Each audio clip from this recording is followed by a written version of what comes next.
Goes without saying that smartphones are the most popular way in the world to capture and record everything around us, everything that we experience in our day-to-day lives, our own little small parts of the world, those things that we enjoy every single day, and most importantly, to be able to create and capture memories instantly.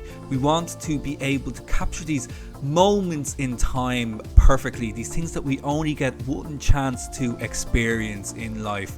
We want to be able to remember them forever. We want to be able to say we were there. I want to help you to take the best possible photographs that you can on your smartphone so that you never forget. My name is William Eames and welcome to the Smartphone Photography course.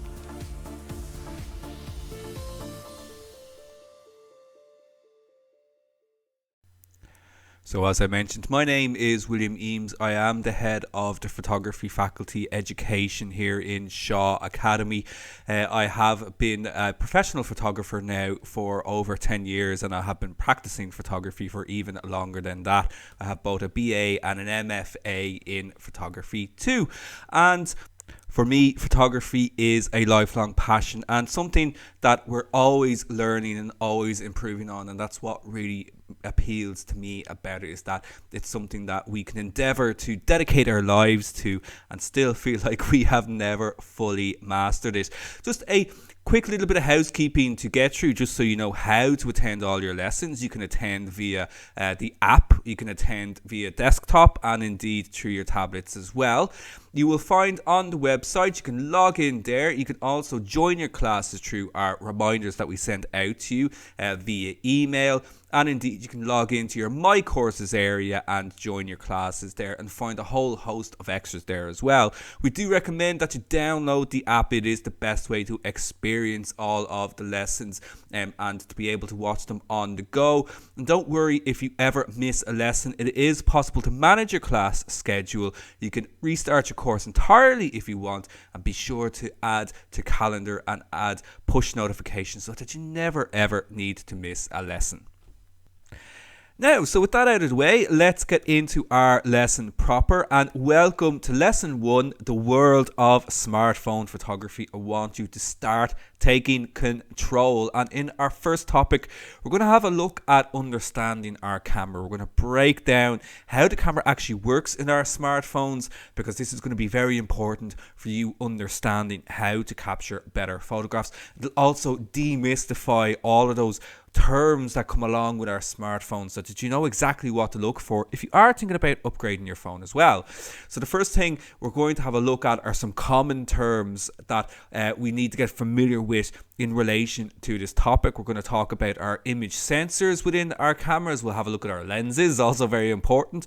The aperture within our lenses as well. We'll talk shutter speeds, ISO, exposure and resolution. I'm sure these are all terms that you may have heard before, and certainly if you are using a camera like a DSLR or a mirrorless camera, you may have come across these terms as well. But they work a little bit differently within our smartphone, so it's really important to understand what we're able to achieve within our smartphones and what our limitations are as well, so that we can get the best out of it too. And the first thing to have a look at, of course, is our image sensor. So imagine we're taking apart our smartphone, something I don't recommend that you do unless you know what you're doing.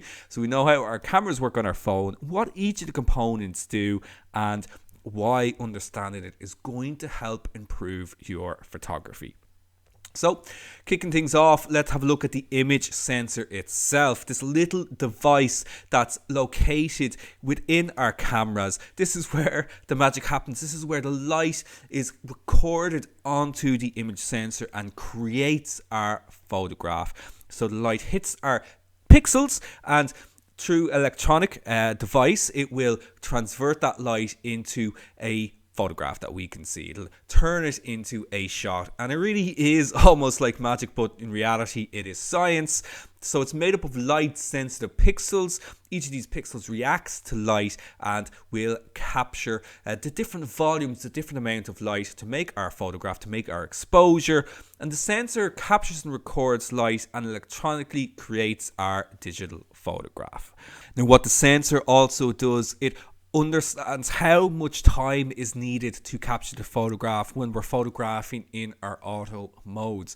So the sensor basically becomes active to the amount of light that it needs to capture the photograph and will automatically cut that off when our exposure is finished. This is also known as our shutter speed, certainly something we're going to be speaking about a lot more as we continue on through this lesson and indeed throughout this course.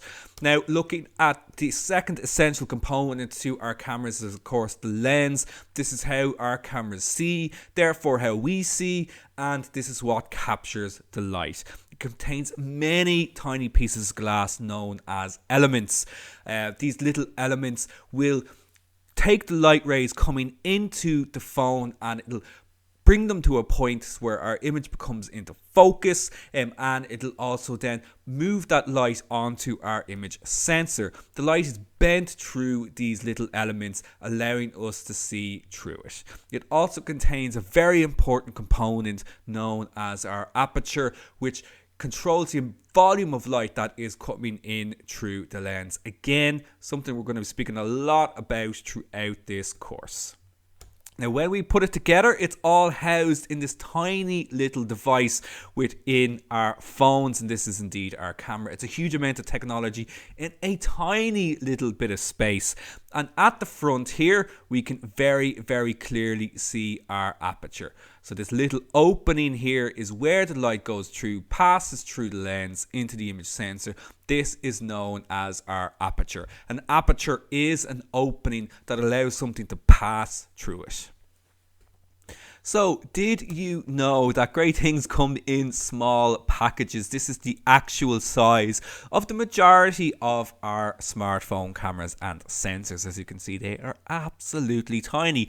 Now, they do vary in size depending on the type of smartphone that you are using. Some with slightly larger sensors and lenses, as we'll have a look at continuing on throughout the course.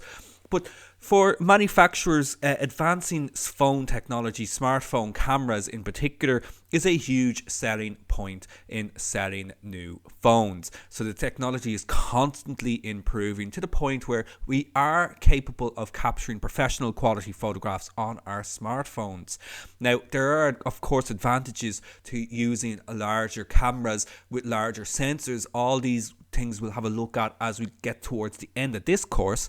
But the advantages with smartphones are just numerous, as we will see, with instant sharing, with the ability to be able to have our phones on us nearly all of the time as well, to always be ready to take a photograph. Now, moving on, let's have a look at the elements of exposure when we are capturing a photograph. So we've had a look at our image sensor, we've had a look at our lenses, but how then does the phone actually control the amount of light that's coming into the camera to create the photograph? Now, when I say exposure, I am speaking about the photograph itself. So if you don't understand what that word means, it's basically when we expose the camera sensor to light, this creates the photograph. So we call it an exposure. And there's three key elements that we use to capture an exposure, and that is light, time, and sensitivity. So light, how much light reaches the sensor, the duration of time that the light hits the sensor, and how sensitive the sensor is to the light itself. Think about it like volume on a stereo. You can turn up the sensitivity and you can turn down the sensitivity of the camera sensor to change in different lighting conditions.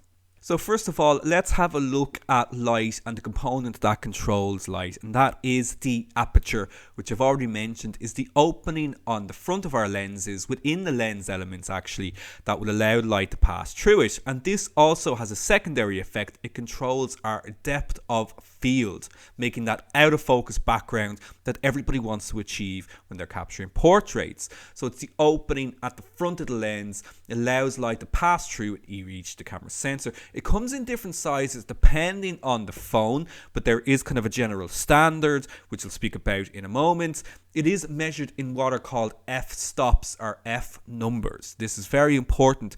So you may have seen this before, something like f2.2, which is the standard that I was just talking about for the majority of phones, is f2.2. Don't worry about what the F means for now. We will come back to it. But If you ever looking at the specs on a phone and you're wondering what that is referring to, it's referring to the size of the aperture within the lens. And as I mentioned, it also controls a secondary component as well as controlling the amount of light in the photograph. It controls our depth of field. So we can get a nice shallow depth of field, or we can also get a nice deep depth of field if we want to capture a landscape as well. But it cannot be changed, and this is one of the key differences with our phones compared to our cameras, our DSLRs, our mirrorless cameras, is that we cannot change the aperture on a phone. This can make capturing depth of field, shallow depth of field, a little bit tricky, but there is ways to overcome it, as we will see. So moving on then, our second component is our shutter speed, and this controls time. This controls the duration of time that the light hits the image sensor, and this will also control motion in our photographs too, so we can get these really spectacular shots like these light trails here. So determines how long the sensor is exposed to light.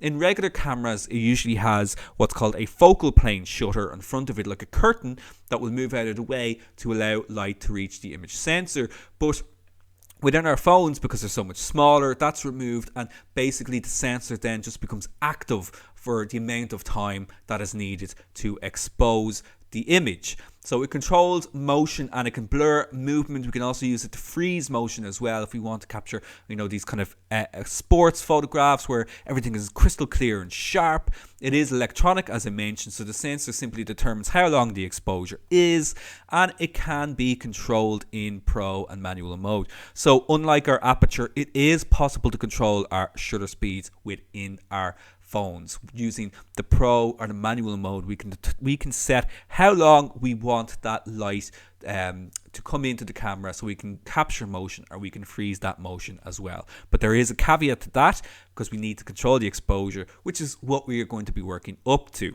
Now, finally then, the third component to our exposures is ISO, which controls sensitivity. And again, this is located within the image sensor itself. And ISO is changed when we need to capture images in low light situations, or we need to use very, very fast shutter speeds. We can make the sensor more sensitive to light, meaning that less light is needed to create the photograph. So in a situation like this, where you're at a concert, there's a lot of light in this image, but it is generally very, very dark, the ISO will increase so that it can get the correct exposure.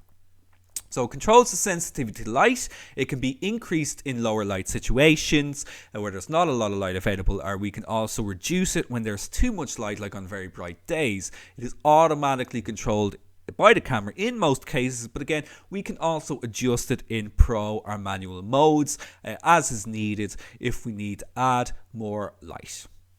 Now, there is also a downside to using higher ISOs. It'll create noise at higher ISO ranges. So when we increase the ISO, we get this kind of texture over the photographs, which is called noise. It's not the same as grain. Grain is something a little bit different. That's something that we would typically find on film because it was using light sensitive crystals.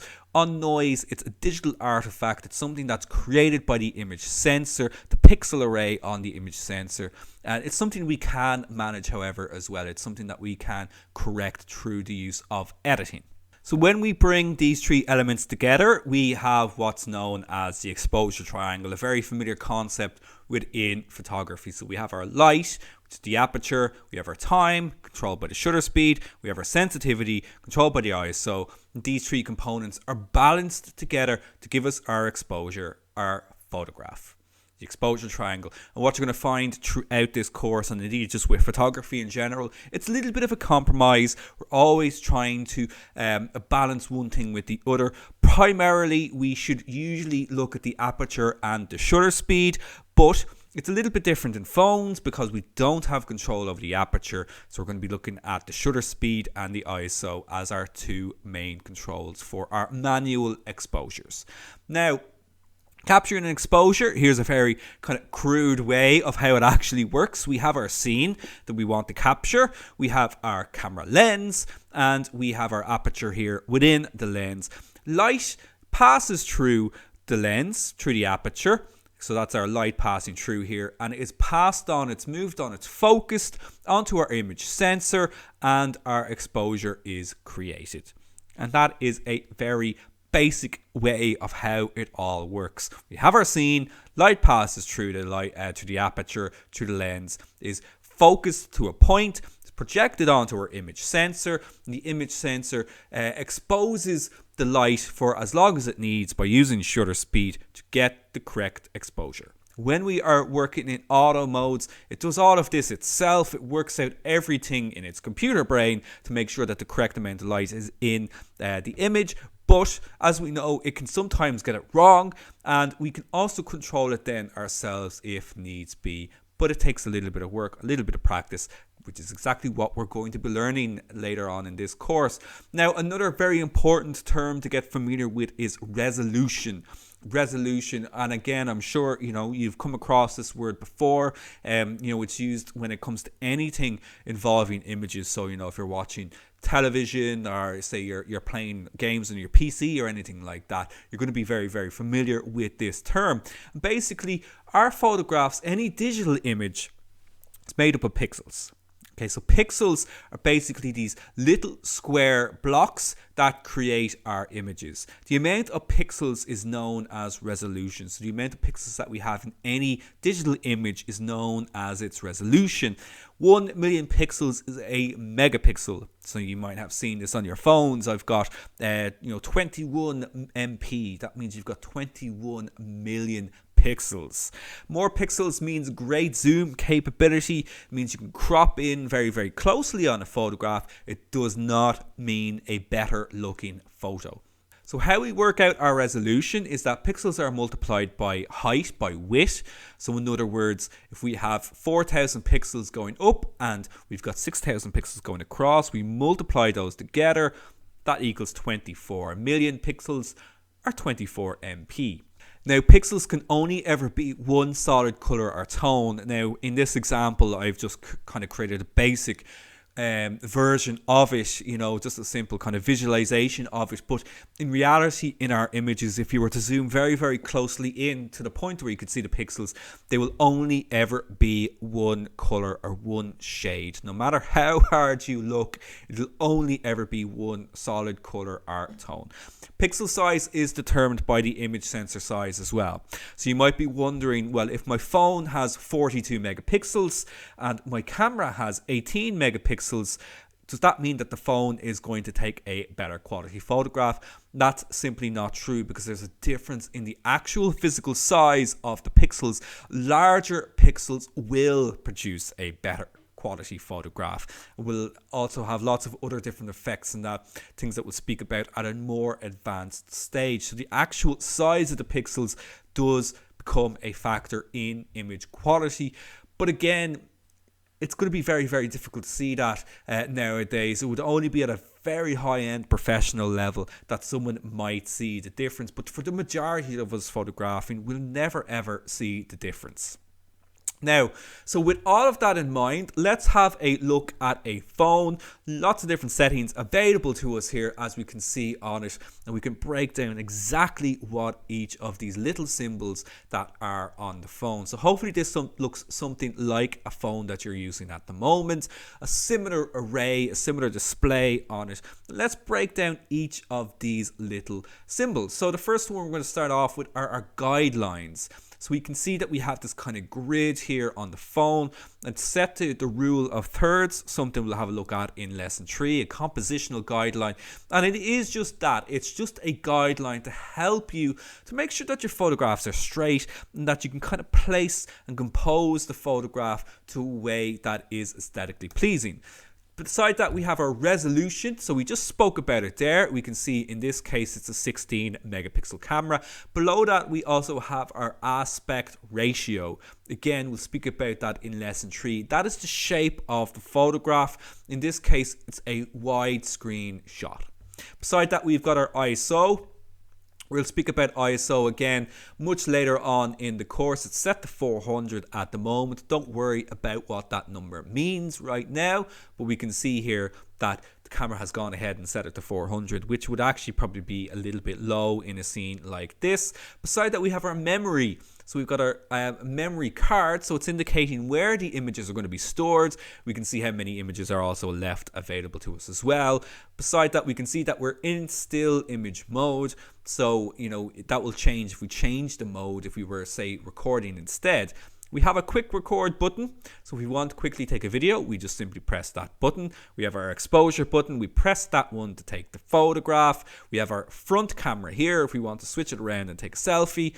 Some phones will also display what is known as a histogram. This is a much more advanced setting. This will show you your exposure values. So this is something for a much more advanced stage. We can use the histogram to read the exposure without even having to look at the image to make sure that everything is correctly exposed. Over on the other side, we have our settings. If we quickly want to change settings, I can maybe change the photograph to black and white, maybe try out a few different filters, etc. We have our flash option. In this case, it's set to auto flash. In other words, the camera will determine whether or not it needs the flash for the scene. And then we also have our mode, and it's set to program or pro mode at the moment. Now, just one thing I failed to mention there as well. Obviously, within the center of the frame, we've got that yellow block. That is where we focus. So we can change our point of focus by simply touching the screen and choosing where we wish to focus from. Now, so that's a lot of info. I hope your attention isn't waning, but let's just perk you up again. And I want you to answer me this question. So which one of these was taken with a smartphone camera and which was taken with a professional camera? Now, I'll reveal the answer at the end of the lesson, so be sure to stick around. But was it our Time magazine cover or was it Elle Australia? Which one of these do you think was taken with a professional camera and which one of these do you think was taken using a smartphone? Now, you can interact with me if you haven't seen him already. We do have our chatbot Morpheus. Now you can answer and ask questions through Morpheus. I'm sure you've seen him talk to you already. Remember, please, to rate responses that he gives you so we can continually improve them. The team here and myself personally, we have a look at all the responses that come in to make sure that Morpheus is actually giving you the right responses. So you can help us by rating those responses so that we can continually improve them for you. So do let me know which one do you think was taken with the professional camera or with the smartphone. Was it Time or was it Elle? And stick around until the end of the lesson to find out the answer. Now, so let's get you photographing by having a look at the different features and settings available to us on our phones. Now, I'll try to cover ones that are available on the majority of phones. But first of all, let's just quickly talk about the advantages and the limitations of our phones so we can understand what they're capable of. Now, obviously, the advantages of our phones is that they're small and portable. We have them on us pretty much all of the time. Very fast, very easy to use. One click, we got our photograph. We have instant sharing, which is just unbelievable, really. When you think about the history of photography, it could take weeks before you got your photographs back, but now we can take a photograph, we can upload it onto Instagram straight away, and in a matter of minutes we could potentially have thousands of people see that photograph and love it. We've got so many different apps that we can use for editing our photographs as well to really enhance them and get the most out of them. And simply put, it is the most popular type of camera in the world. It outsells every other single type of camera out there. And it's great for nearly all types of photography. Now, understandably, there's certain types of photography that we're going to struggle a little bit more to do with our phones, but for the majority of the type of photographs that we will be taking, phones are great, and in particular they're fantastic for taking photographs of people. Now, they're always also improving on the technology as well, so it only ever gets better. And I don't know about you, but every time I get a new phone, I'm always fascinated by how much the camera has improved. Of course, it's the first thing I always check out on it to see what is available to me. But there is limitations, and understanding those limitations will improve what we can do with our phones. If we understand the limits, we can work around those limits. We have a limited lens and image sensor size. this will affect quality in some instances. For the majority of times, if we're photographing and we're posting onto social media, Facebook, Instagram, that's not going to be an issue, but it can become an issue if we're trying to do something where we're printing very, very large. We might find that in that case, we might be a little bit limited. They can be really expensive, the latest iPhone, the OnePlus, the latest Huawei, Samsung, the top end ones are incredibly expensive. But of course, you're not just paying for a camera, you're paying for all the other features that are available as well. Some types of photography are difficult to do, like wildlife and sports photography can both be very, very challenging with phones. But again, that is improving every single day. Cannot change the aperture is a big limitation, because it does make capturing depth of field quite tricky, and they are still limited in their controls compared to DSLRs and other interchangeable lens cameras where we can change the lenses to suit our needs. They're not completely ideal for high-end professional work. So I'm talking at the very, very, very high end. Say, for example, you're photographing something for Mercedes. They're unlikely to want you to photograph it using a smartphone. But that said, if you're a very competent photographer, there's absolutely no reason why you wouldn't be able to do that. You just have to try and convince Mercedes with your photographs. So with that in mind, let's have a look at the first mode available to us, which is our auto mode. This is typically our standard mode where the camera takes complete control over the exposure. We don't need to worry about the exposure at all. All we do is point and click. You cannot adjust those settings, but that's fine. For most of the time, if we just want a quick snap, or perhaps you're just, trying to document something, you're trying to photograph like a scratch on your car or something like that, God forbid, that you just want to get a quick photograph, auto mode, perfectly fine for that.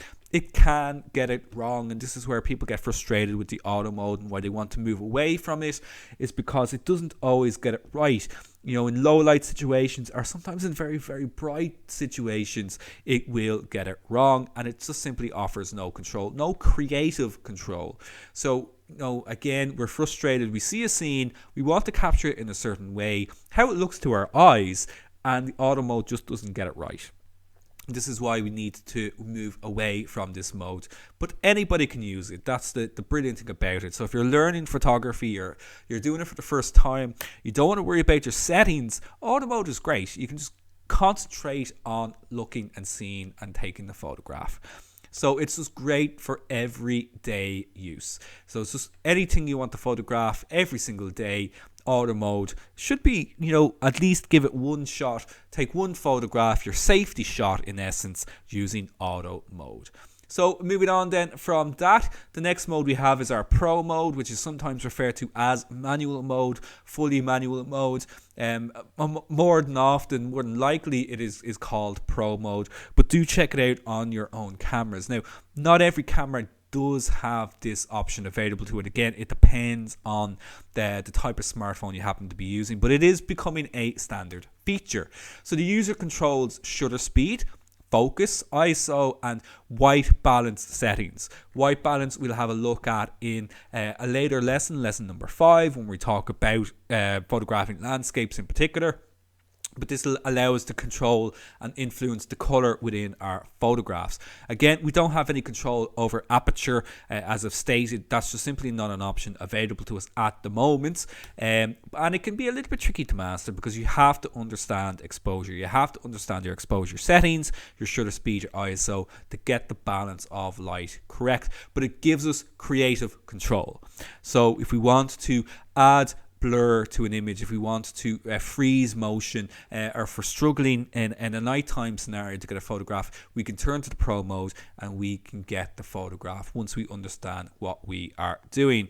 Now, as I mentioned, some phones will lack this option, so always be sure to check what modes are available to you. And as I said, this will give you creative control. It'll allow you to own your photography that little bit more, that you can take a photograph and you can have a sense of pride in saying, well, I decided what shutter speed to use there, I decided what ISO setting to use there, to get a particular look and to make a photograph more unique to you, and eventually develop your own style. Next, a very useful feature is our HDR, which is high dynamic range. HDR, and this is when the camera quickly takes multiple photographs at different exposures. So an underexposed photograph, an overexposed photograph, and a correct exposure, and it combines them together to create one photograph to give us a full range of tones. As you can see in the example here, this is a really good example because as we can see, the phone is actually seeing more than the camera that is taking the photograph, because we can see the sky in particular in this shot. So it's great for landscapes and backlit photographs. Typically when we're photographing, we can have trouble when we've got extremes in bright parts of the photograph and dark parts of the photograph. So again, like a backlit photograph, you're going to have a very bright sky or a very bright light in the background, and that kind of creates a silhouette effect, and sometimes that's what you want, sometimes it's not. And HDR is a great way of overcoming this because it'll get all of the details within the photograph. Sometimes it can give this hyper realistic look, almost unnatural look, but that's because it's actually allowing us to see more than we typically can see. Try to keep it steady in this mode for best results. So it's recommended, if you can, to use a tripod if you're doing landscape in particular. But if you're doing a portrait, just try to keep it as steady as possible for that split second so that it gives you a nice, crisp, clear photograph. And as I said, great for tricky exposures like this shot of the Colosseum, where we've got the light in the background coming through, but we've still got all of that detail in the cobblestones in the foreground here as well. So this is something that would be typically very difficult for any photographer to capture without the use of special tools or a complicated knowledge of exposure. With HDR, it allows us to overcome this quite easily and create these fantastic looking photographs. Next, we have our panoramic mode, or panorama mode, and this will allow us to sweep to create wide shots.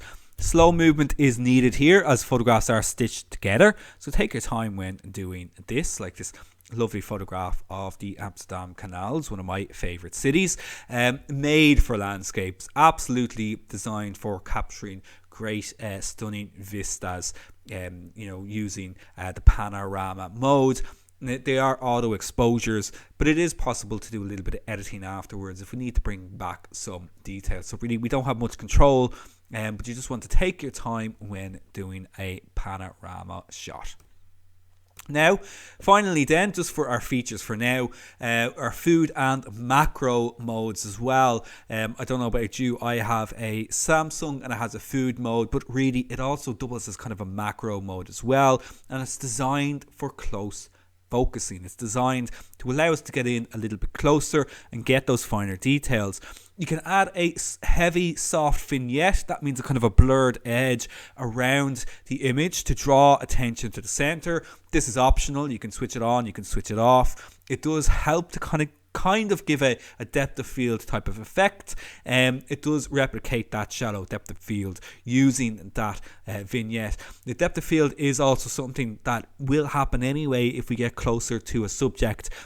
Distance is something that affects depth of field. So when we're photographing food or doing macro, naturally you're going to get a shallow depth of field anyway. It can be called food mode, as I mentioned, but it's also great for macro and close-up photographs. And again, it's a more automated exposure in this case. It's much more focused on getting that nice shallow, close depth of field effect. And just in general, phones are great for macro photography because we can just get so close to subjects, so close to objects, and capture them. They have a very small, minimal focusing distance, which means that they can focus in very closely on subjects. And again, we'll be digging a lot deeper into macro photography using your smartphone at a more advanced stage on the course. But our macro and our food mode, great for seeing all those little tiny details. It's a really fun type of photography to do. And you can get quite abstract, you can get very artistic with it as well. Now, with macro in mind, I just want to give you a quick look at what's coming up in the next lesson. We're going to be talking all about different lenses and accessories. So we're going to have a look at more detail at the different types of lenses that are already built into our cameras, as some of them have more than one option. We'll also have a look at accessories that we can attach to improve our lenses. So for example, macro photography is one of them. We can buy macro lenses. If you want to develop that side of your photography, be sure to join me for lesson 2. And every single lesson that you attend will also develop and progress your skills. Broken it down into 5 areas here: technical ability, your vocabulary, your creative ability, your editing, and your advanced skills. Certainly in this lesson, our vocabulary hopefully has improved dramatically.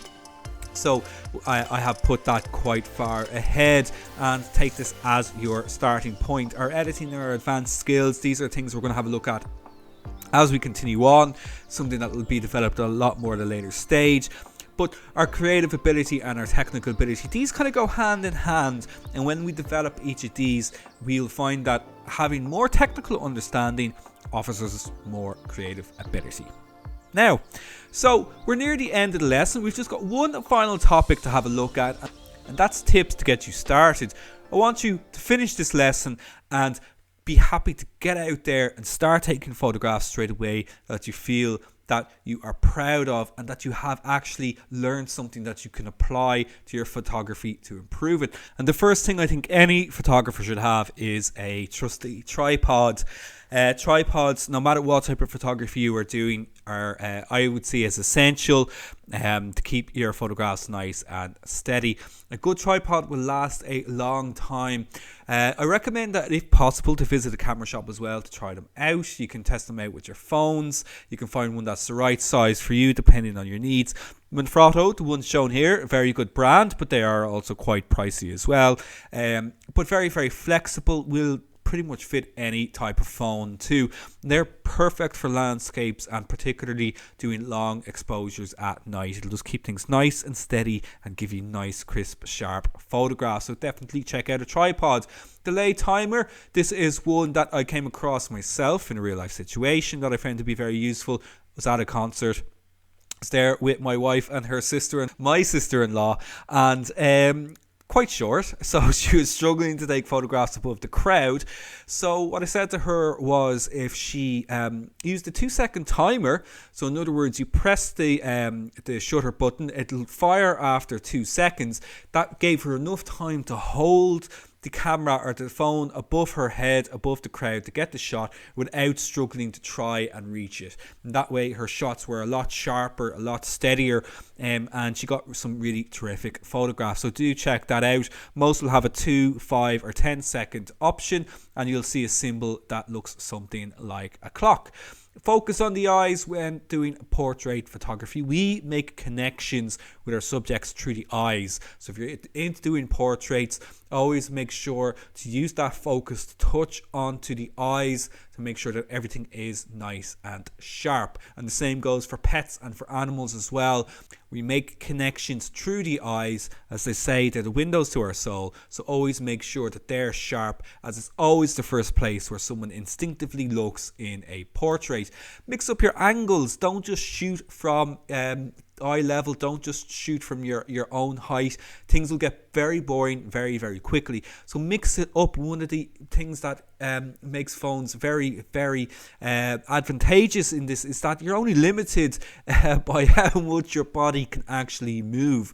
So point up, point down, get high, get low, and get those unique photographs. Photography is about seeing things in a different way, and mixing up your angles will absolutely show the world in a different way. When you're doing video, if you're a fan of doing video, please record in landscape. We tend to record in portrait, but we don't see the world in portrait, especially when we watch things like TV, or if we're in the cinema. When it's the last time that you saw something filmed in a portrait mode? Go landscape, and it'll give your viewers a much better sense of engagement. And finally, enjoy your photography. Don't overcomplicate it. Don't overthink it. Experiment with what you can capture. Photograph new subjects. You will find your style, and you will carve out a niche for yourself in time. But you'll only do that if you explore. Take your time. You're in no hurry. Photography is something that can be quite meditative and very enjoyable and extremely satisfying. You need to keep learning and improving. You're not going to be good after one lesson. You're not going to be good after 10 lessons. It's something that we do for life. And I am still learning every single day. And I'm finding new things every single day. And that's part of the joy of it all. Share your photographs. We can be quite private. We can be lacking confidence when it comes to sharing our shots. It is important to do because we can get feedback. It will also help us to develop our own critical understanding in regards to our photography. Explore new ideas and interact with other photographers. Interact with them on social media. Like their photographs, they like your photographs, and you might get new ideas or even collaborate with somebody and start creating something really spectacular. And you build yourself a portfolio. You will add new shots to your portfolio every single day if you keep going out there and photographing, and you will see an improvement. Think about the very first photograph you took and think about the most recent one that you took and see the difference between them. And don't be too hard on yourself. Photographers tend to be self-deprecating and lacking confidence, as I said. But don't be too hard for yourself. Photography is fun. Have fun with it. And that's when you're going to get the best photographs. So, I do hope that you've enjoyed this lesson. As I mentioned earlier, I asked you a question. Which one of these was taken on a pro camera? And, well, I tricked you a little bit because the answer is both of these images were taken on a smartphone. These were both shot with iPhones. I think there were different iPhones that were used, but it just kind of goes to show that it really isn't about the quality of the camera that you're using, that you don't need a professional camera to capture professional quality photographs. Now, certainly with the Time magazine cover, I think a trained eye will see a little bit of the quality lacking compared to the L cover, but the quality of the light, the quality of the setup in the L magazine shot, you just wouldn't know that it was taken with an iPhone. And that kind of goes back to my point I was talking about earlier about photographing for Mercedes. I mean, it is possible to get professional photographs on your phones, so don't let anybody tell you that it is not. So, that is the end of our lesson. Thank you so much for joining me. Just a quick reminder as what's coming up in lesson number 2. We're going to be having a look at our different lenses. We'll talk about the lenses built into our cameras. We'll have a look at accessories that we can apply, and also those new phones that have multiple options available to them, like your telephoto and your wide angle lenses. And we'll have a look at when you should be using them in different types of situations. Please remember to rate the lesson. So congratulations on completing lesson number 1. Feel free to send us feedback and suggestions to support@shawacademy.com. I do have a lesson challenge for you. At the end of every lesson, we will have a challenge. These are just for fun. It's a good way, though, of putting into practice things that you've learned in the lesson. So for your challenge for lesson number 1, I'd like you to display a photograph using at least one of the tips outlined in this lesson, and let us know how you found it useful. You can post these onto Twitter and Instagram. All you have to do is use the hashtag #ShawSmartPhoto, and myself and indeed other students just have to search that tag and we'll be able to see the photographs that you are taking. You can also do it on Facebook as well. Simply hashtag #ShawSmartPhoto and we can find your work that way. It couldn't be easier. Take your photograph, upload it onto Twitter or Instagram or Facebook and put the tag #ShawSmartPhoto, and we will be able to see your photographs, and indeed you can check out other students' work as well. So thank you so much for joining me for lesson number 1. Well done on completing lesson 1. I'll see you all again very, very soon for lesson number 2. Until then, take care of yourselves and bye bye.